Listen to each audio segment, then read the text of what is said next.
First of all good morning all of you. तो अपन देखते हैं लेक्चर नंबर 12 जो अपनी नेक्स्ट यूनिट नंबर 4 का है। तो लास्ट लेक्चर में हमने क्या देखा था, कंप्लीट प्रोसेस के बारे में हमने डिस्कस किया था कि जो वाटर ट्रीटमेंट में हम कौन कौन से प्रोसेस का यूज़ करते हैं और इंडिविजुअल प्रोसेस को हम पढ़ रहे थे। तो जो पहला था स्क्रीनिंग वो हम पढ़ चुके, दूसरा था एरेशन वो भी हम पढ़ चुके। तो हमारा जो तीसरा जो प्रोसेस आता है वो कौन सा था, हमारा कोगुलेशन। तो इसको आप 3 नंबर डाल लें या फिर जो भी मैंने डाला हो ना उसमें ए बी, इस तरह से आप इसकी हेडिंग डाल लें। तो 3 नंबर है तो 3 नंबर डाल लें कोगुलेशन को, ठीक है ना। तो तीसरा प्रोसेस अपना कोगुलेशन है। तो कोगुलेशन के बारे में अगर अपन बात करते हैं क्या है, तो थोड़ा सा ब्रीफ मैंने आपको किया था। कोगुलेशन क्या होता है, न्यूट्रलाइजेशन ऑफ चार्ज्ड पार्टिकल्स। तो इस प्रोसेस में अपन क्या करते हैं बेसिकली कि जो हमारे पार्टिकल्स है, देखो हमारा मेन उद्देश्य क्या है कि जो भी सस्पेंडेड पार्टिकल्स, जो घूमते हुए पार्टिकल्स है, वो नीचे बैठ जाए हमारे टैंक के अंदर। तो वो बैठेंगे कब, अगर बड़े पार्टिकल है ना तब तो वो इजीली बैठ जाएंगे ड्यू टू ग्रेविटी, अपने वेट के कारण नीचे बैठ जाएंगे। लेकिन अगर छोटे छोटे पार्टिकल्स हैं तो वो अपने आप नहीं बैठेंगे। तो उनको बैठाने के लिए क्या किया जाए, उनको बैठाने के लिए पहली बात तो है कि वो जो छोटे छोटे पार्टिकल जो घूम रहे हैं ना, वो क्या है आपस में जुड़ जाए। जुड़ते ही क्या है अपने आप एक बड़ा पार्टिकल हो जाए, बड़ा पार्टिकल होते ही वो नीचे बैठ जाएगा। तो हमारा मेन उद्देश्य क्या है, हमारा मेन उद्देश्य है कि छोटे पार्टिकल्स को जोड़ना। अब जोड़ने के लिए हमें दो प्रोसेस करने पड़ेंगे। कौन कौन से, पहला प्रोसेस तो ये भाई, जो छोटे जितना छोटा पार्टिकल होगा उतना ही ज्यादा उस पर चार्ज होगा। तो हम उस पर से चार्ज को हटाते हैं। चार्ज हटाते ही क्या होगा, पार्टिकल्स के जुड़ने की संभावना बढ़ जाएगी। अब आप सोच रहे हो कि सर चार्ज हटा दे तो कैसे जुड़ेंगे, चार्ज से तो जुड़ सकते थे प्लस माइनस। अरे भाई सभी पर अगर प्लस प्लस चार्जेस हैं तो वो जुड़ सकते हैं कभी भी, कभी नहीं जुड़ सकते। सभी पर माइनस से जुड़ सकते हैं, कभी नहीं जुड़ सकते, ठीक है। लेकिन कुछों पर प्लस है कुछों पर माइनस, वो तो जुड़ जाएंगे। तो अब हम क्या चाहते हैं कि भाई उन पर से चार्ज को न्यूट्रल कर देते हैं ना, फिर क्या है वो स्टिकी होकर के एक दूसरे से चिपक जाए। क्लियर है कि नहीं।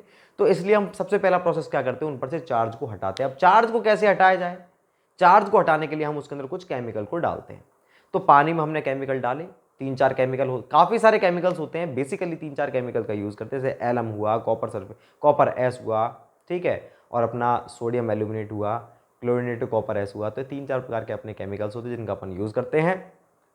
उन केमिकल को डालते, केमिकल क्या करते हैं, वो केमिकल जैसे आप डालोगे तो वो पानी के अंदर मौजूद और जो हमारे आयंस होते हैं उनके साथ क्रिया करके एक जेल प्रेसिपिटेट बना देते हैं। जेल प्रेसिपिटेट क्या होता है भाई, भैया जेल प्रेसिपिटेट होता है जैसे हमारे टूथपेस्ट होता है, ठीक है। टूथपेस्ट आप सबने देखा होगा। तो तो जो हमारा टूथपेस्ट होता है ना, या मानो कोई भी हमारी क्रीम होती है जो हम लगाते हैं चेहरे पे, कॉस्मेटिक क्रीम्स जो होती हैं, तो वो जेल टाइप की होती है कि नहीं। अगर आप उसको रख दो एटमॉस्फेयर में थोड़ा सा निकाल करके, जेली टाइप का स्ट्रक्चर होता है, उसको आप एटमॉस्फेयर में रख दोगे ना तो आस पास के कण उस पर आकर के चिपक जाएंगे। तो क्या होता है, जैसे ही आपने उन केमिकल्स को पानी में डाला तो उन केमिकल्स ने पानी के अंदर मौजूद अन्य आयन के साथ क्रिया करके ऐसा ही एक जेल बना दिया पानी के अंदर ही अंदर। अब जो वो जेल बनाया है ना, उस जेल के ऊपर जो छोटे छोटे पार्टिकल हैं वो जो न्यूट्रल हो चुके हैं वो चिपक जाते हैं। चिपक गए, अब क्या है वो एक बड़ा पार्टिकल बन गया। बड़ा पार्टिकल बनते ही भारी होते ही वो नीचे बैठ जाएगा। बस इतना सा अपना प्रोसेस था। तो ये जो प्रोसेस था, जिस प्रोसेस में हम क्या कर रहे हैं, पार्टिकल पे से केवल चार्ज को हटा रहे हैं। अभी हमने कुछ नहीं किया, केवल चार्ज हटाया है। चार्ज हटाने के बाद में जो ये जो प्रोसेस मैं आपको बता रहा हूं ना, इस वाले प्रोसेस में चार्ज हट जाएगा और जेल प्रेसिपिटेट बन जाएंगे। अब क्या है, जेल प्रेसिपिटेट के ऊपर अपन को चिपकाने हैं सारे के सारे, कुछ तो अपने आप चिपक जाएंगे, बाकी साथ साथ चिपका रहे। तो उसके लिए अपन नेक्स्ट प्रोसेस करते हैं, इसको अपन बोलते हैं फ्लोकुलेशन, जिसमें अपन एग्लोमरेशन ऑफ पार्टिकल्स इंक्रीज करते हैं, मतलब पार्टिकल का जुड़ना अपन बढ़ाते हैं। कौन से प्रोसेस में अपन, वो होता है अपना फ्लोकुलेशन। उसके बाद में फिर बैठाने का काम होता है सेडिमेंटेशन। तो 3 प्रोसेस होते हैं, कोगुलेशन, फ्लोकुलेशन, सेडिमेंटेशन। कोगुलेशन में केवल क्या करते हैं, पार्टिकल पे से चार्ज को हटाते हैं। कैसे हटाएंगे, केमिकल डाला, डालते ही चार्ज तो हट चुका है और उनके प्रेसिपिटेट बन चुके हैं, जेल प्रेसिपिटेट। तो ये प्रोसेस जो था उसे बोलते हैं अपन कोगुलेशन। और इसमें जो हम केमिकल यूज करते हैं उनको बोलते हैं कोगुलेंट। कौन कौन से कोगुलेंट होते हैं वो अपन देखते हैं। तो जो हमारा कोगुलेशन जो होता है प्रोसेस, वो होता है स्लो मिक्सिंग प्रोसेस, ठीक है। ये अपना कोगुलेशन होता है फास्ट मिक्सिंग प्रोसेस और फ्लोकुलेशन होता है हमारा स्लो मिक्सिंग प्रोसेस। बहुत ही कम टाइम अपन देते हैं पार्टिकल को और कोगुलेंट्स को न्यूट्रलाइज करने के लिए। क्लियर है कि नहीं। तो ये देखो कोगुलेशन के बारे में बात करते हैं अगर अपन, यह एक फास्ट मिक्सिंग प्रोसेस होता है जिसमें पानी में मौजूद चार्ज पार्टिकल्स को न्यूट्रल किया जाता है। क्लियर है कि नहीं, पहली चीज। दूसरी चीज, इस प्रोसेस में पार्टिकल्स को न्यूट्रल करने के लिए केमिकल डाला जाता है। इन केमिकल को क्या कहते हैं भाई, कोगुलेंट कहते हैं, जैसा कि मैंने आपको अभी बताया। कोगुलेशन टैंक का डिटेंशन पीरियड 30 से 60 सेकंड होता है। अब पहली बात तो डिटेंशन पीरियड क्या होता है इसको अपन क्लियर कर लेते हैं। कई सारे पीरियड होते हैं, डिटेंशन भी होता है। तो डिटेंशन पीरियड या रिटेंशन पीरियड का मतलब क्या होता है भाई, एक तो मेरे पास ये टैंक था, मैंने इस टैंक में पानी को डाला, ये इसका आउटपुट है। तो पानी को डाला मैंने कितनी देर के लिए, 30 मिनट के लिए। 30 मिनट के लिए पानी उसके अंदर रुका हुआ है, उसके बाद में फिर आप पानी को बाहर निकाल रहे हो, वो है उसका रिटेंशन पीरियड, रोकने वाला समय। ठीक, पानी स्थिर था, 1 घंटे बाद आपने उसको पूरे को निकाल लिया, तो कितनी देर रुका रहा, 1 घंटे रुका रहा। लेकिन अगर कोई ऐसा टैंक है कि पानी आ रहा है और पानी जा रहा है कॉन्टिन्यूसली, तो जैसे ही पानी आया तो उसका पार्टिकल अंदर एंटर किया, हो सकता है पार्टिकल नीचे बैठ जाए, हो सकता है पार्टिकल सीधा निकल जाए। तो ये जो ऐसे टैंक का, जो हमारे कॉन्टिन्यूस फ्लो टाइप के टैंक हैं, उनका हम रिटेंशन पीरियड क्या डिसाइड करेंगे, क्या होता है रिटेंशन पीरियड। तो ऐसे का रिटेंशन पीरियड क्या होता है, जैसे ही पानी का सेक्शन यहां पर एंटर किया है, मान लो 12 बजे एंटर किया, और वो जो सेक्शन है यहां पर पहुंच रहा है कितनी बजे, 12:60 पर। ठीक, तो ये इसका रिटेंशन पीरियड कितना हुआ, 60 सेकंड इसका रिटेंशन पीरियड हुआ। तो एक सेक्शन एंटर हुआ, वही सेक्शन जो निकल रहा है 60 सेकंड बाद, उसे बोलेंगे अपन डिटेंशन पीरियड। तो अपने जो कोगुलेशन टैंक जो होते हैं उनका डिटेंशन पीरियड कितना होता है भाई, 60 सेकंड होता है। बहुत ही कम होता है, 30 से 60 सेकंड के बीच में रहता है, बहुत ही कम होता है। क्यों, क्योंकि ये क्या है, अपना एक फास्ट मिक्सिंग प्रोसेस होता है। क्लियर है क्या नहीं।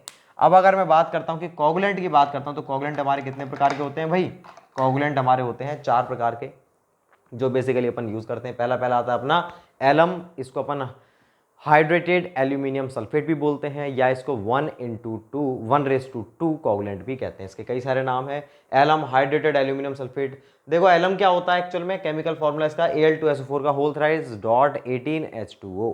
तो देखो भाई, हाइड्रेटेड मतलब पानी है इसके अंदर, हाइड्रेटेड एल्यूमिनियम सल्फेट ये दूसरा नाम है इसका, शॉर्ट में इसको एलम बोलते हैं।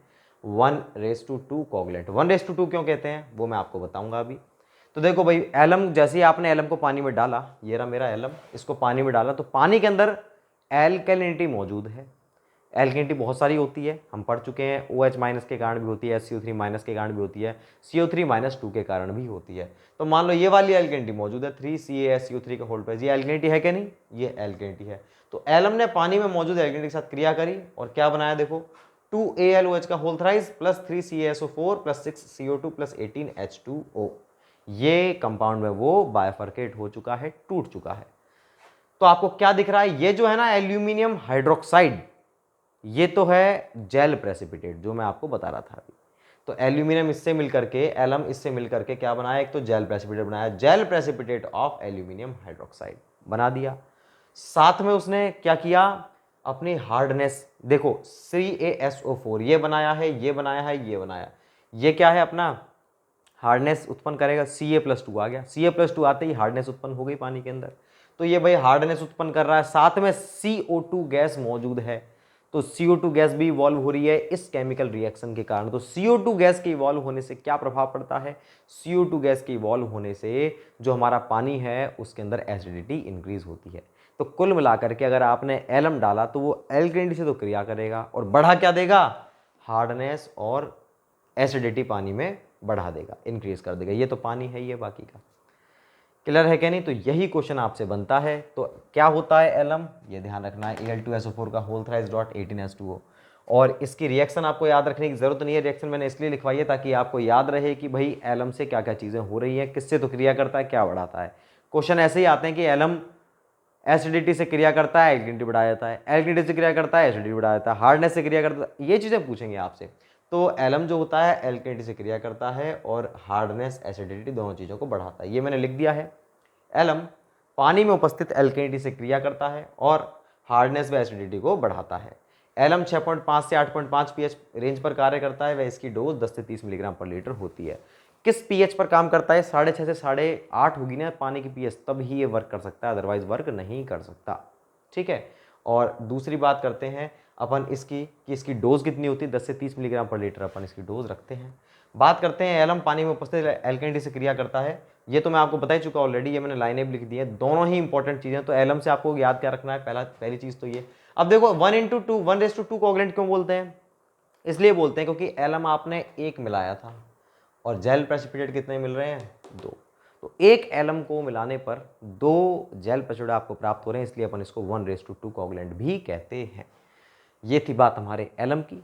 अब हम नेक्स्ट बात करते हैं किस चीज़ की, कॉपर एस की। अभी आप इसका स्क्रीनशॉट मत लेना, मैं हट जाऊंगा साइड में, उसके बाद आप ले लेना, ठीक है। तो कुछ को प्रॉब्लम आ रही है कि सर सामने रहते हो, तो बिल्कुल सही बात है, तो मैं क्या बिल्कुल साइड में हो जाऊंगा, तब आप पूरे का स्क्रीनशॉट लें या फिर पॉज करें वीडियो को। तो कॉपर एस की बात करते हैं अपन। कॉपर एस क्या है अपना, FeSO4.7H2O। तो ये होता है हमारा कॉपर एस, ठीक। तो FeSO4 ferric sulphate, ferric sulphate है कि नहीं, इसको अपन हाइड्रेटेड फेरिक सल्फेट भी कहेंगे, वो उसका केमिकल नेम है। कॉपर एस को पानी में डालने पर ये भी क्या है, वही सेम चीज करेगा। पानी में डालने पर या पानी में उपस्थित एल्केन से क्रिया करके फेरस हाइड्रोक्साइड के जेल प्रेसिपिटेट बनाता है, जो पार्टिकल्स को न्यूट्रलाइज करते हैं। देखो भाई, इसको मिलाया पानी में, तो पानी में मौजूद यही सेम चीज CaSO3 का होल्टेज से इसने क्रिया करी, और क्रिया करने के बाद में क्या बनाया, FeHCO3 बनाया, फेरिक बाइकार्बोनेट इसने बनाया। फेरिक बाइकार्बोनेट में से CO2 गैस ऊपर उड़ गई एक पर्टिकुलर pH रेंज पर, CO2 गैस माइनस हो चुकी है, -CO2। तो -CO2 कर दोगे तो क्या बचेगा यहां पर, केवल HO का होल ट्वाइस बचेगा। तो FeOH का होल ट्वाइस बच चुका है। और FeOH यहां पर देखो AlOH, यहाँ FeOH, ये एल्यूमिनियम हाइड्रोक्साइड और ये फेरिक हाइड्रोक्साइड। तो ये जेल प्रेसिपिटेट है, ये भी और ये भी। तो ये है gel precipitate of ferrous hydroxide. Clear है कि नहीं, फेरस है 2 लगते ही फेरस, 3 लगते ही फेरिक है।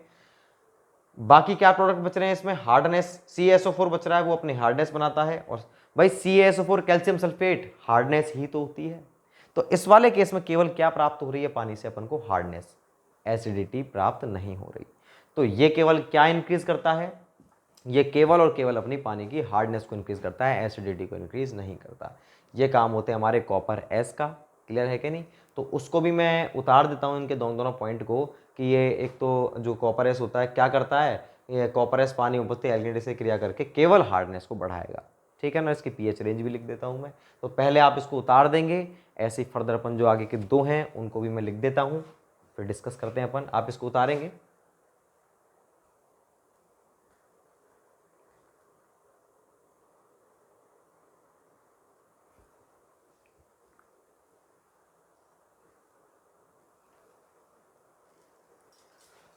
तो भाई अपन देखते हैं। अब ये मैंने लिख दिया है कंप्लीट। तो कॉपर एस के बारे में जो दोनों बातें थी वो मैंने लिख दी है, कि कॉपर एस एल्केनिटी से क्रिया करता है, वह केवल हार्डनेस बढ़ाता है, ठीक है, ये किसी प्रकार की एसिडिटी को इंक्रीज नहीं करता है।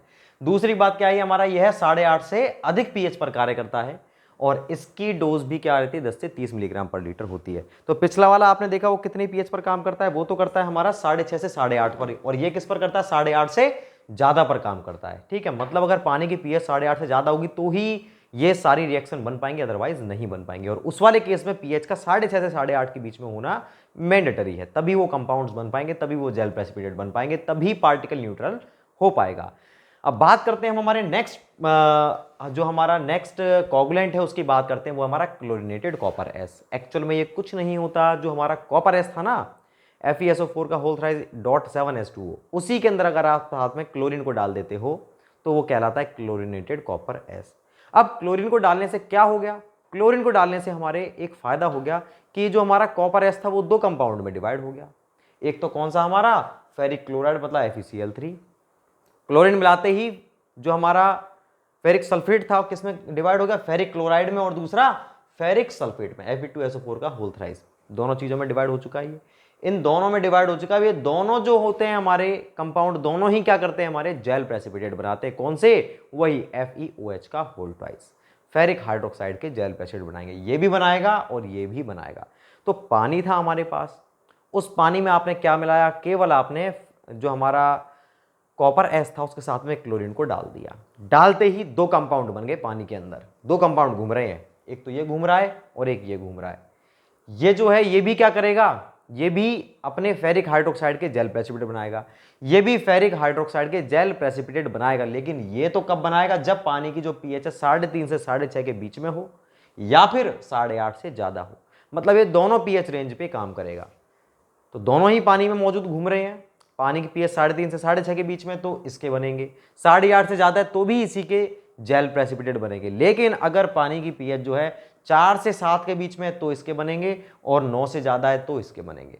क्लियर है कि नहीं। तो अगर मैं कहूँ ओवरऑल क्लोरीनेटेड कॉपर एस की पीएच रेंज क्या होगी, तो आप देख सकते हो कि भाई ओवरऑल देखो 3.5 पर भी इफेक्टिव है क्या नहीं, बिल्कुल है। 4 पर है क्या नहीं, बिल्कुल है। 4.5 पर है क्या नहीं, बिल्कुल है भाई। इस इन दोनों के बीच में आता 4.5, इन दोनों के बीच में भी आता है। 6.5 पर इफेक्टिव है, बिल्कुल है। 6.8 पर बिल्कुल है। 6.8 पर कौन काम करेगा, ये करेगा, ये 7 तक कर रहा है काम भाई, ठीक है ना। तो हम कह सकते हैं 3.5 से तो हो गई 7, 3.5 पर भी काम करता है। क्लोरीनेटेड कॉपर एस की बात करें कंप्लीट की, इन दोनों कंपाउंड की बात नहीं कर रहे। तो 3.5 से तो 7 हो गई। और अगर मैं बात करता हूं 7 से ऊपर कितने पर काम कर रहा है, तो ये तो करता है 9 से ज्यादा पर, ये करता है 8.5 से ज्यादा पर। तो 8.5 से ज्यादा पर काम कर रहा है कि नहीं, बिल्कुल।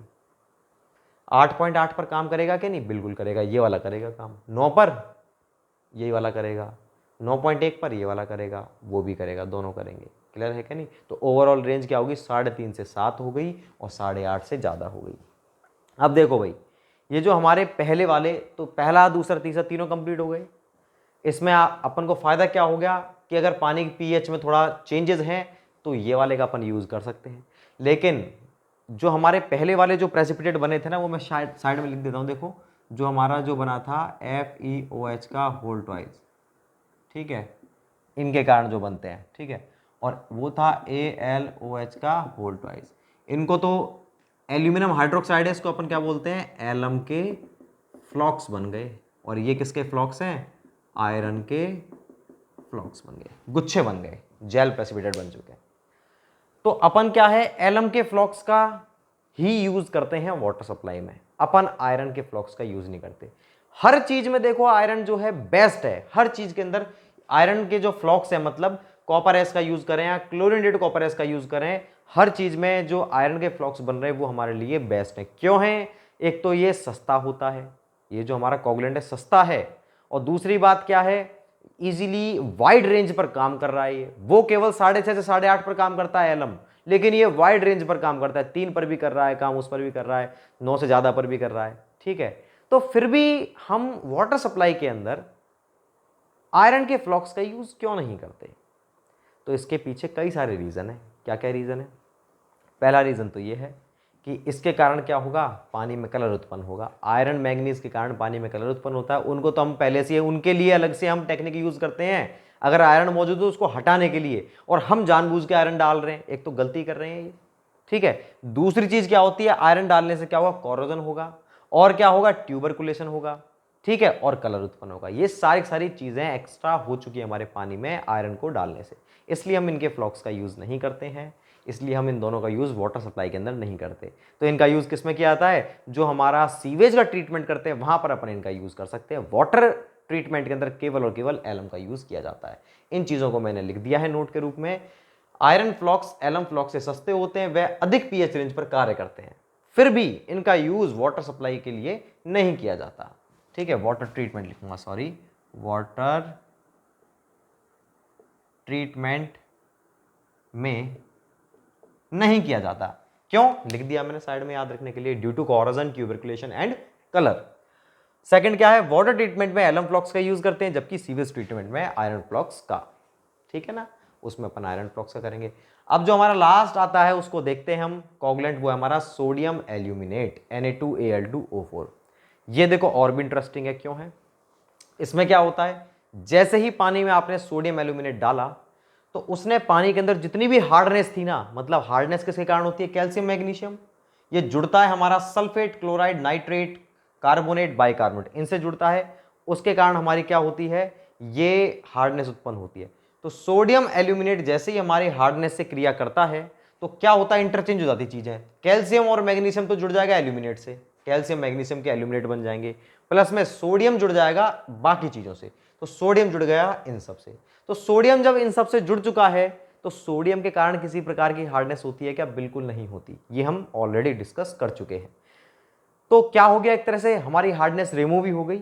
जैसे ही आपने सोडियम एल्यूमिनेट को डाला तो कैल्शियम और मैग्नीशियम के एल्यूमिनेट बन गए और सोडियम के क्या बन गया, बाकी चीज़ों से जुड़ गया, तो हार्डनेस हमारी रिमूव हो चुकी है।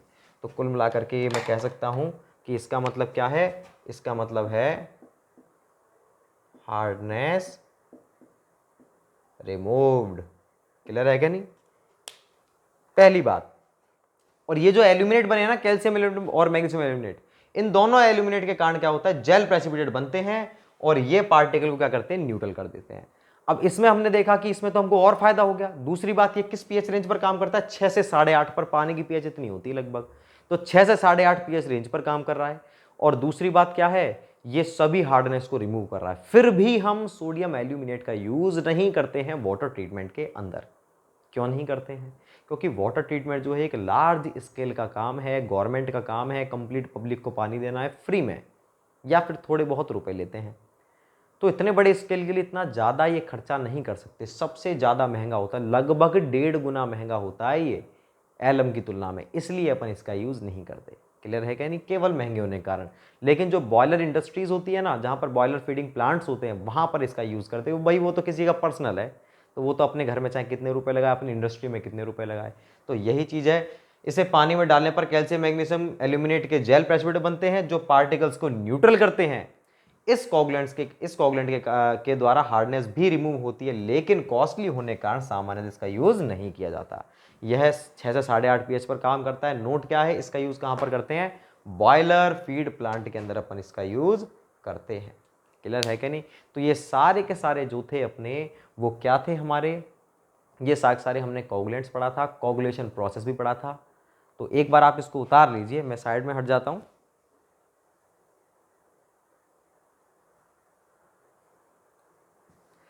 ठीक है भाई, तो ये जो थे अपने सारे कोगुलेंट थे, कोगुलेशन प्रोसेस अपना कंप्लीट हो चुका है। तो आप देखिए कितना कॉम्पैक्ट हो चुकी हैं चीज़ें। यही चीज़ अगर मैं खुद लिखा तो मैंने खुद नहीं है, लेकिन मुझे टाइम लगा, लेकिन आप लोगों का जो वीडियो बनना था 1.5 घंटे का, वो आधा घंटे में अपना सिमट रहा है। तो आप लोगों के लिए बहुत फ़ायदा हो रहा है, मुझे तो नुकसान ही हो रहा है। खैर, डबल डबल मेहनत करनी पड़ रही है, लेकिन देखो आपका फ़ायदा ज़रूरी है, आपका फ़ायदा होना चाहिए। आपका जो टाइम बहुत ज़्यादा कीमती है। तो अब अपन इसी पैटर्न पे करेंगे नेक्स्ट लेक्चर को, वो अपना फ्लॉकुलेशन वो देखेंगे अपन नेक्स्ट लेक्चर में। और जल्दी जल्दी अपन इस सब्जेक्ट को ख़त्म करने की कोशिश करते हैं। तो आप रिवाइज करते रहें, ठीक है, साथ साथ में क्वेश्चंस लगाते रहें ऑब्जेक्टिव वॉल्यूम सेकंड के। आपको और कोई भी बुक को प्रेफर करने की बिल्कुल भी ज़रूरत नहीं है। आप इसको देखें, ऑब्जेक्टिव क्वेश्चंस लगाएं, जो भी एडिशनल क्वेश्चंस होते हैं मैंने उसमें डाल रखे हैं, उसके अलावा कुछ नहीं पूछेगा आपसे। क्लियर है भाई, थैंक यू सो मच।